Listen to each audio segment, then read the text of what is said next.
Dokter cantik kesayangan Tuan Muda, episode 39.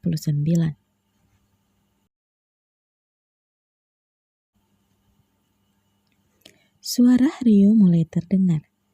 Anak-anak kecil berlarian ke sana kemari, seraya memamerkan kue manis dalam genggaman tangan mungilnya. Beberapa jam lagi acara Iyap Kabul Kimi akan dilaksanakan di rumah berlantai 2 tersebut. Sanak saudara mereka telah sibuk untuk persiapan pesta. Ada yang sibuk dengan makanan yang akan disajikan untuk para tamu.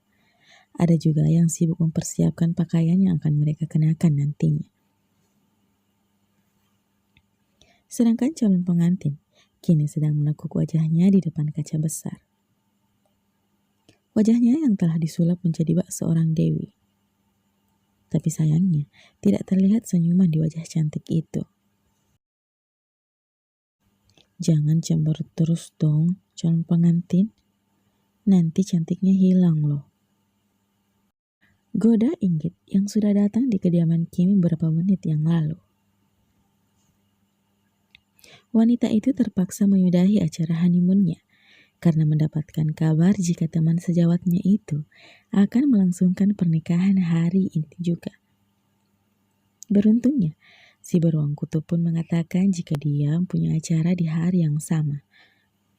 Sangat terpaksa kedua orang itu pulang ke kota tanpa melakukan hal yang seharusnya dilakukan pengantin baru di malam pertama.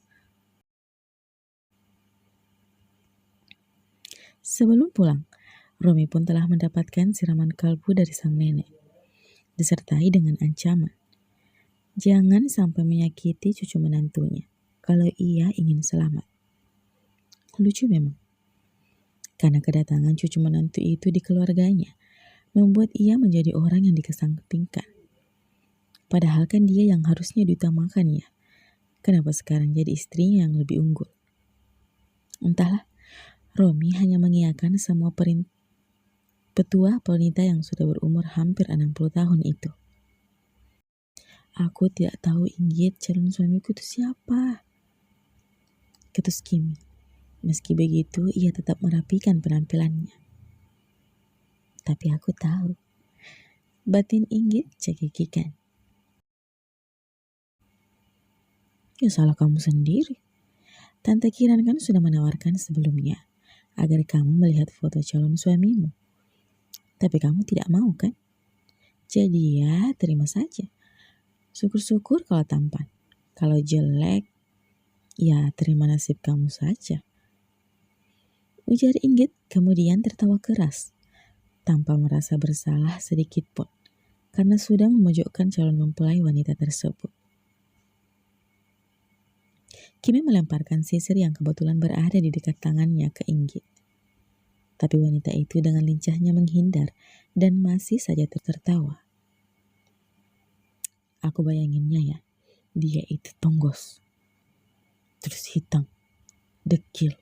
Ya Tuhan. Tawa Inggit lagi dan lagi pecah karena hayalannya sendiri. Cairan bening bahkan terlihat di sudut matanya karena tawa itu.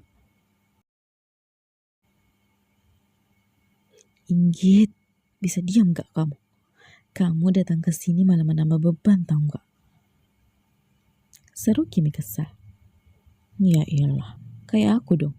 Happy aja tuh meski aku dijodohkan si beruang kutub. Iya, itu karena kamu tahu kalau asisten itu ganteng. Inggit terkekeh ringan.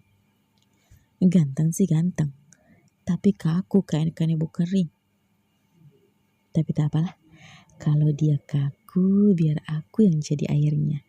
Aku akan membasahi kanebo kering itu hingga perlahan ia akan melunak dengan sendirinya dan jatuh cinta padaku. Inggit menyatukan kedua tangannya, lalu menopang dagunya dan matanya melihat ke atas. Di langit-langit kamar bernuansa ungu tersebut. Seolah-olah dia sedang menyaksikan jika suaminya sedang tersenyum dan mencium dirinya. Halu tingkat dewa, jangan ngimpi kamu. Hardik Kimi. Lihat aja ntar. By the way, kamu deg-degan gak? Secara kan, sebentar lagi kamu sudah bukan lajang lagi tuh. Tanya Inggit yang sudah mengubah modenya menjadi lebih serius. Ya deg-degan lah Inggit. Apalagi kan aku gak tahu lelaki yang akan jadi suami aku itu nanti modelnya kayak gimana. Ini aja, denyut nadiku udah meningkat jadi 110 per menit. Inggit langsung meraih tangan Kimi dan memeriksa denyut nadi perlahan tangan wanita itu. Benar, cepat banget. Inggit melepaskan tangan itu lalu memberikan instruksi kepada Kimi agar tetap rileks. Prok. Kimi dan Inggit dikejutkan karena tiba-tiba saja pintu kamar itu terbuka, menampilkan kedua sosok makhluk hidup yang begitu cantik dengan balutan dress berwarna ungu sesuai dengan tema pernikahan Kimi. Kimi! Teriak Aurora dan Rebecca yang baru saja berlari kecil masuk ke dalam kamar itu. Memeluk Kimi dengan erat, mengucapkan selamat kepada sahabatnya karena sebentar lagi akan melepas masa lajangnya. Kimi pun akhirnya melupakan sebentar masalah calon suaminya karena kehebohan para sahabatnya itu.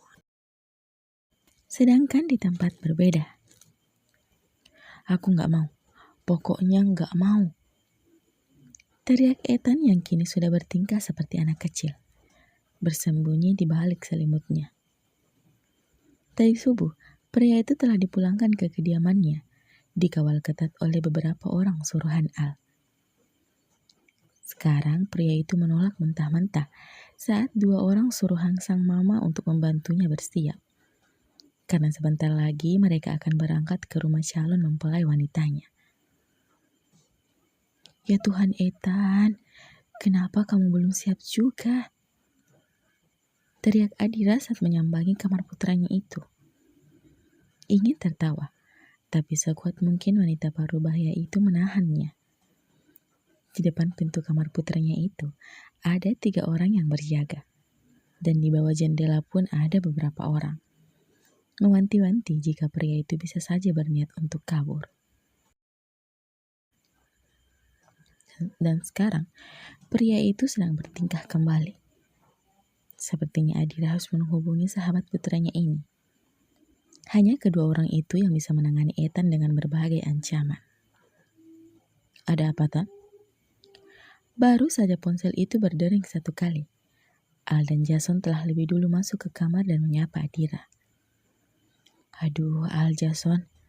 Tante pusing dengan tingkah anak ini. Silahkan kalian urus. Tante harus menyiapkan semuanya. 30 menit lagi kita harus berangkat.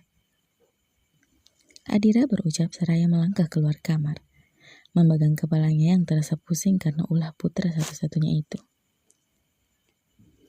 Ethan, cepat bersiap. Teriak Al dan Jason, lalu menarik kasar selimut yang menutupi seluruh tubuh pria berstran itu. Aku tidak mau menikah, seru Ethan. Yakin kamu? Enak loh kalau udah nikah. Setiap malam bisa minum susu, main kuda-kudaan. Mau makan ini itu disediakan.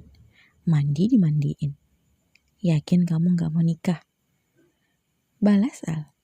Alisnya naik turun menggoda Ethan. Gak mau. Maunya sama Kimi. Aku dengar nih ya, calon istri kamu itu sama cantiknya dengan Kimi. Menyesal loh kamu nanti kalau gak mau. Timpal Jason seraya memberikan kode kepada kedua orang yang sedari tadi bersiap untuk mendandani pria bule itu. Kalian ini gak respect banget sih. Aku maunya nikah sama Kimi. Udah cepet, lama banget sih. Lama-lama ngeselin juga ini anak. Percaya deh, kamu akan berterima kasih pada kami nanti kalau kamu udah jawab kabul. Al menendang kaki Ethan membuat lelaki itu meringis. Cepat, semua orang menunggu di bawah. Bikin malu saja. Al dan Jason menarik paksa pria itu dan membantunya merapikan penampilan Ethan. Meski dengan susah payah, karena pria itu memberontak Tapi semuanya selesai dan mereka kini telah dalam perjalanan menuju ke rumah mempelai wanita. Sepanjang perjalanan, Ethan tidak fokus. Pria itu hanya terus menunduk dan menekuk wajahnya. Merasa kesal dengan semua orang yang sama sekali tidak mengerti dengan perasaannya. Pria itu merasa seperti seorang lelaki pengecut. Karena sudah berjanji pada Kimi untuk memperjuangkan wanita itu, tapi nyatanya bukannya berjuang, ia malah harus mengikuti jejak wanita itu untuk menikah. Dan lucunya lagi, tepat di hari yang sama. Maafkan aku, Kimi. Aku tidak bisa memperjuangkan cinta kita. Ku harap kamu bahagia. Batin Ethan. Bersambung.